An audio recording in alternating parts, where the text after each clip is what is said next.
Good afternoon, 47.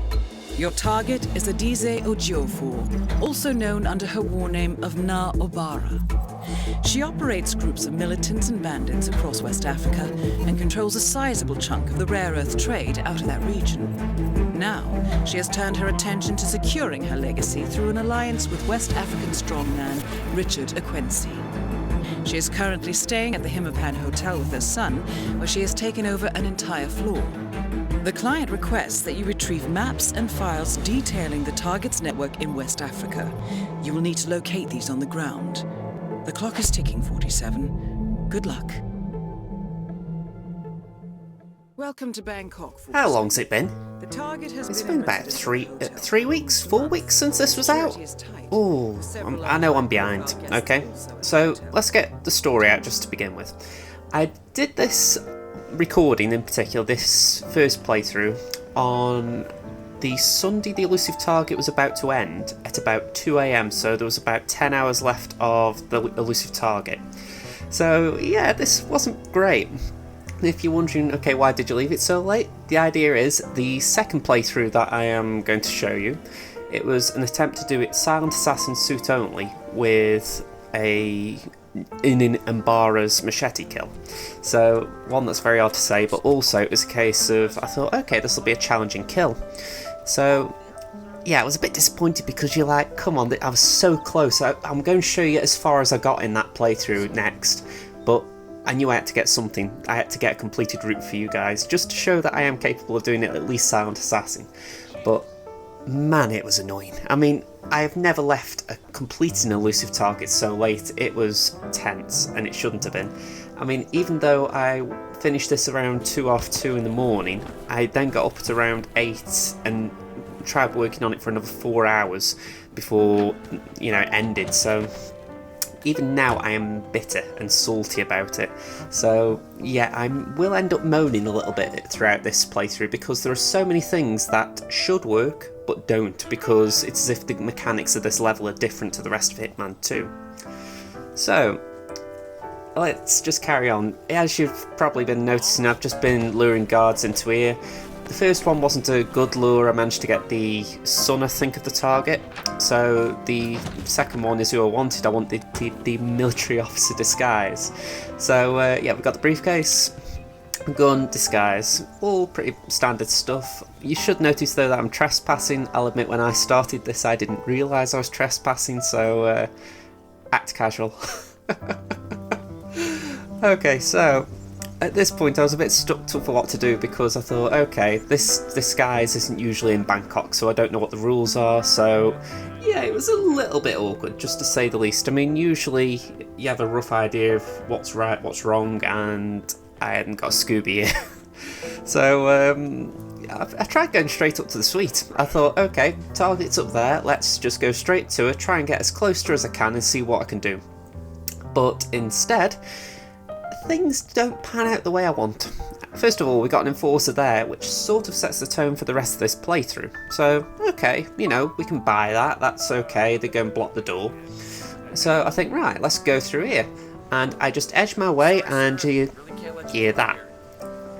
It's a bit annoying, because you're thinking, alright, so that means I've got to go all the way downstairs to go to the pipe to climb up. And you think, really? Did you have to block every entrance? So let's just imagine for a second that this is Hitman 2016 instead of Hitman 2. Back then, it's not like we had the Karma Tranquilizer or the sicker emetic gun. We would only have had coins pretty much to use as distractions. So in that instance, we would have had to use coins to move one or both of the guards away. Plus, we'd have had no real way of hiding their bodies. So this was just a horrendous area to get into with this disguise. Maybe there was a better disguise, maybe I could have gone in as either a waiter or a hotel staff, but honestly, in my mind I thought surely military officer is better, but the logic doesn't seem to match, because as you can see, I am going to have a nightmare in this suite. So yes, there are quite a few enforcers. There's 1, 2, I am very lucky I didn't get caught there. There's a 3 behind me, and there's a 4 just on the door to the right, there's a 5 in the kitchen. I mean, I'm just keeping count here because it's actually funny now watching it back, but I did attempt doing this actual audio recording the day after, and I was actually livid back then. I mean, it's just been horrendous. Even now I'm still getting bubbles of hatred for this level. I really dislike the fact that I couldn't get the sound assassin suit only for it. It is still winding me up. So, we can see the target. She had a smoke or something. Anyway, I tried doing a bit of peekaboo. I thought, is there any way to do that? And she wasn't very receptive. I mean, she was a little bit, but the thing is, even if I'd managed to get her to come here, it would have been another job to then lure her into the room, so there would needed to be a lot of wiggle room. Not particularly fond of all the difficulties. So what's going to happen is she's going to go downstairs. Oh, hang on, sorry, that's the next playthrough. Okay. This is the trouble when you've done 2 playthroughs, which both end in this room. I am spoiling the second one a bit, but yeah, it's just not great because, if anything, there's not a lot of variation. But I have found this is probably the best place to kill it with melee. The difficulty comes when you would like to try something different, and yeah, there wasn't much available. I mean, the best option I think there was is to go into what is it, like the substitute security room downstairs. It's pretty much a floor down from where we are right now, and there's just a little security tape in there. So if you wanted to, you could go in there and just shoot the tapes, and it would also be perhaps an opportunity to get it. I say perhaps because I never tried it, but we have heard that the elusive targets from this game are going to cycle around again soon enough. I think they've said the next one in December is going to be the last. They haven't stated if it's going to be Legacy or a new one. My suspicion it'll be Legacy, for the simple fact that they've done one of each from the big map, from all the maps bar Mumbai, and they've said they don't want to do Mumbai.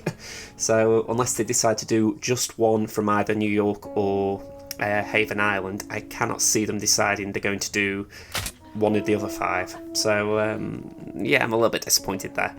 So the reason I'm saying this, just supposing it cycles back around in about 6 to 12 months time and you're thinking, how do I get past this woman, then hopefully this will give you a guide, and it might give you an idea as well for stuff I didn't think of at the time, which is, as I started with this point, going downstairs. So you might be wondering why I decided to trank her, and I hope that you've got your answer. For some reason, those 2 guards are telepathic, in the sense that as soon as she's no longer thinking, they walk in. And it's pretty annoying, and you're going to see in my second playthrough why it's annoying as well. But for now, I am going to kill this word I would not like to say in my videos. Because yes, she is something that I would swear at. And yeah, I've got really nothing more to add because I really do want to swear about her. But yeah, we're going to try and exit this hellhole, and it's not easy. I mean, I was counting before about 6 enforcers, and I'm sure that has gone up since I stopped counting. As you can see, there's one outside the door that we're trying to walk past. I can't really throw a coin because there's too many people around me who would see me throw the coin, and that would also distract the guy who's... sorry, it wouldn't distract the guy who I'm trying to distract. So, yeah, I've got to find another way. So, at this point, I think, right, well, what options have I got? And I was really a bit stuffed here. I mean, I am so thankful that the suspicion meter here went slow. If he had just decided to turn around then, I think I would have been stuffed. And this is a thing that's going to repeat as I try and exit. I mean, it is just a nightmare getting out of here in this disguise. If I'd got my head on straight, I would have tried to get a hotel staff member and get their disguise, but even that is difficult up here. So if you want my advice, just don't come up in this disguise, and if you do, you're probably going to have to go with guns blazing, because how I got out of here with not being spotted, I do not know. I was quite calm. I shouldn't have been. I mean, we got an enforcer in here for something's sake. Okay, so let's go down the pipe. I feel I need to add something as well, right? Because I'm sure there will be someone who is tempted to comment and say, you're whining, you're moaning about this, what can't you accept a difficult elusive target? And the fact is I can. I actually do like a challenge. I was loving the challenge of getting the retrieving the files from the safe in the security room and actually getting to the target. And I'll be honest, for that, this is one of my most enjoyable elusive targets because the challenge is very good. But what annoys me is that there are so many unnecessary complications. I mean, I would argue that getting from here with the getting the files and getting to the target alone is difficult. But then adding in so many enforcers, it's just unnecessary. I mean, maybe someone will disagree with me, because the thing is, you don't need to do a melee kill. That was something I chose to do because I wanted to differentiate my route a little bit. But it is just frustrating when something is possible, but the game's mechanics or the AI or just little things are either altered or are just problematic. So yeah, I can't wait to show you the attempt I had because I felt like I was close. Anyway, as you can see, we've shot the tapes. That guy gets spooked, but he won't do much, so don't worry about him. What we're going to do is we're going to throw this soda can against the wall once this guy's in position. If you're like me just now, what happens is he knows that you threw it. I don't get how this works either. It's another thing I'm talking about in regards to weird AI. That guy knew I threw that, even though he only saw it land. For me, he should be looking at where it lands, not where it came from, because yes, you could argue that it was a flat trajectory, but I still think, really? You knew exactly where I was? So, yeah, it irritates me a bit. The main thing you want from throwing the soda can is get them all turned that way so you can activate the fire alarm. Activating the fire alarm means that you can get across to the safe and you can open it up. Now, with this playthrough, I didn't bring a lockpick, so I had to pick up the safe key from the target. That is actually why I took the target out first, because I wanted to be able to get into the safe. So, basically you are going to have to make sure that the room is empty before you do it. So, yeah, we're just going to sneak around here. Thankfully the security guards aren't enforcers, but the military officers are. So, once they're gone, you should be alright. I mean, I'll admit I'm recording this 3-4 weeks as I've said, so it's been a while since I've seen the video. So yeah, as I've just noticed, it is an illegal action to open the safe, but it's not illegal to pick the files up. So the way I'd look at it, if you can get into the safe, then you don't have to worry about picking up the files. So it's one illegal action instead of two.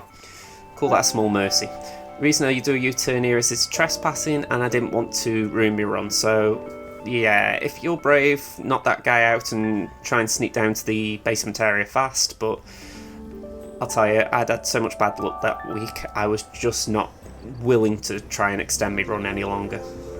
I mean, 12 minutes for this elusive target was pathetic. I was even catching on things. I'll be honest, I think this is one of the few elusive targets that has actually given me a headache, you know, in the sense that I was up at about midnight on the Sunday going into Monday, and I'm thinking, this has been the worst one I've ever tried. You know, and I probably would have felt differently if I'd got it SASO with the Machete, but I don't know. It's annoying. I mean, let me know what you think. If you've tried this in the comments, tell me how you did it, because if you did it suit only melee, I am in awe of you. I will say that quite clearly. Anyway, what we're going to do now is we're going to look at the attempt I had on my main account. So that was my JJ's Productions account. That's like the baby account, just hardly got any leveling. But this one, it's got all my unlocks, so it was a bit more equipped. Now, I did alter the loadout a little bit in the route as I progressed in it. For example, in this route, I did use El Matador, but in the end I did use the concept gun, is it called? The one you get from Miami.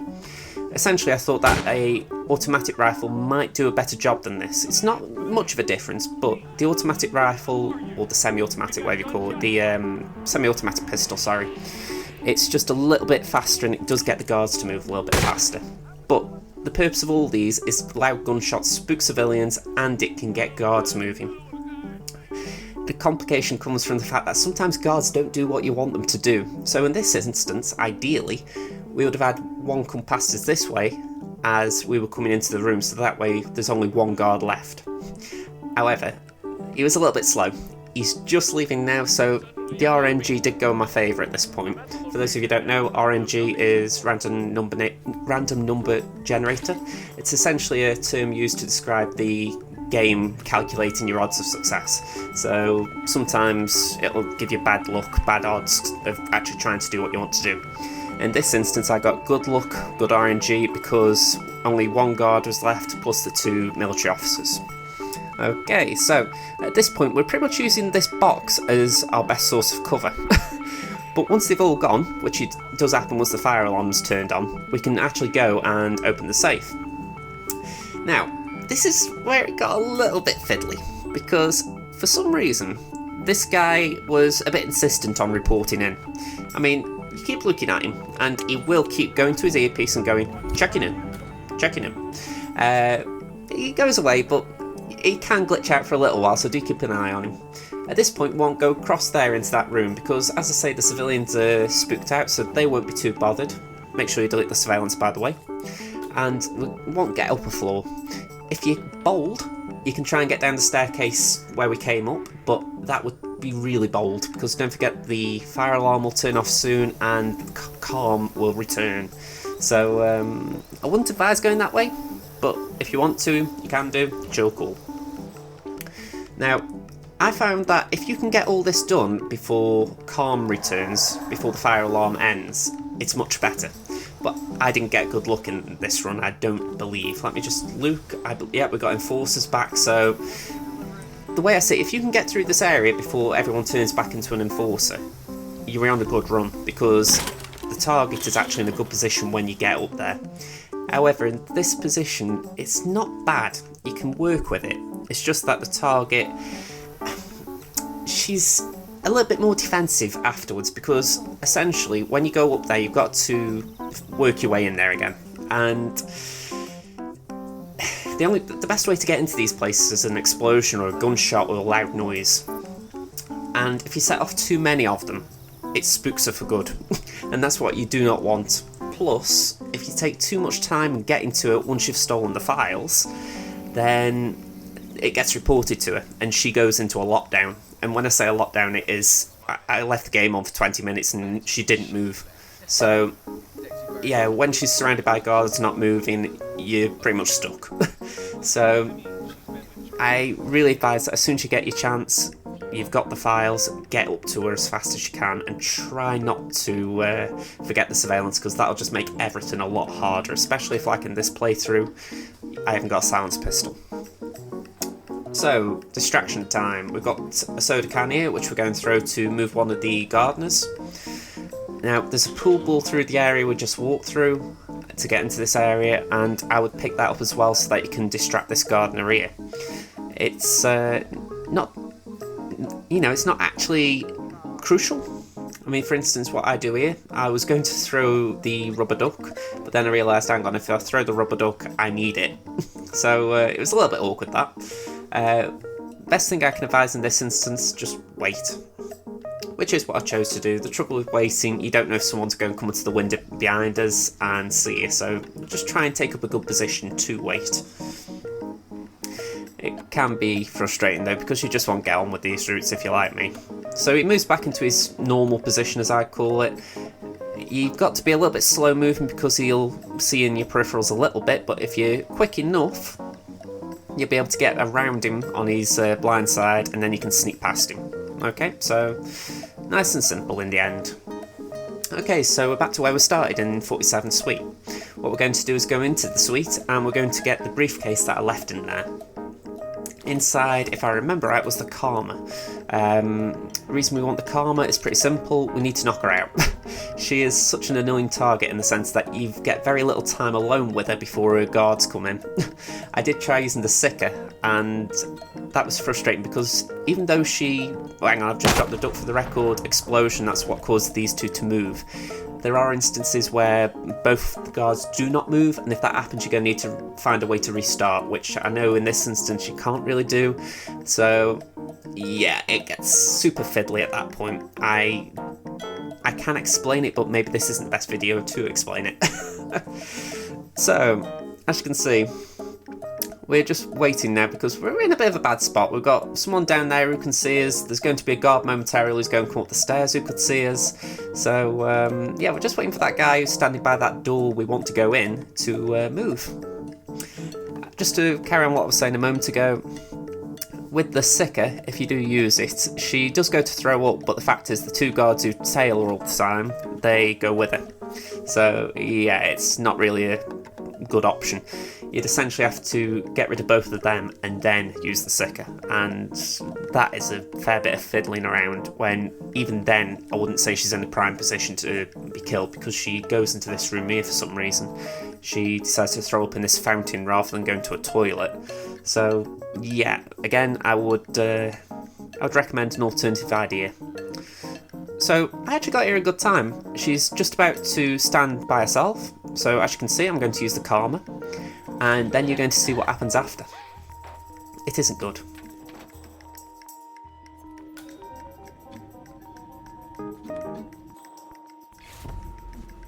Target down.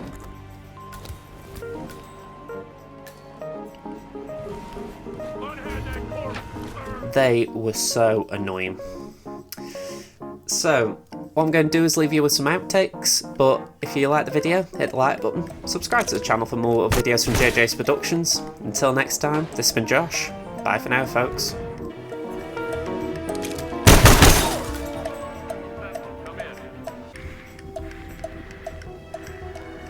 Hey, this area's off limits!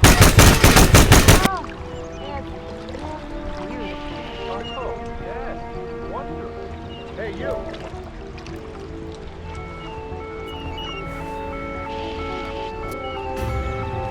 That's enough!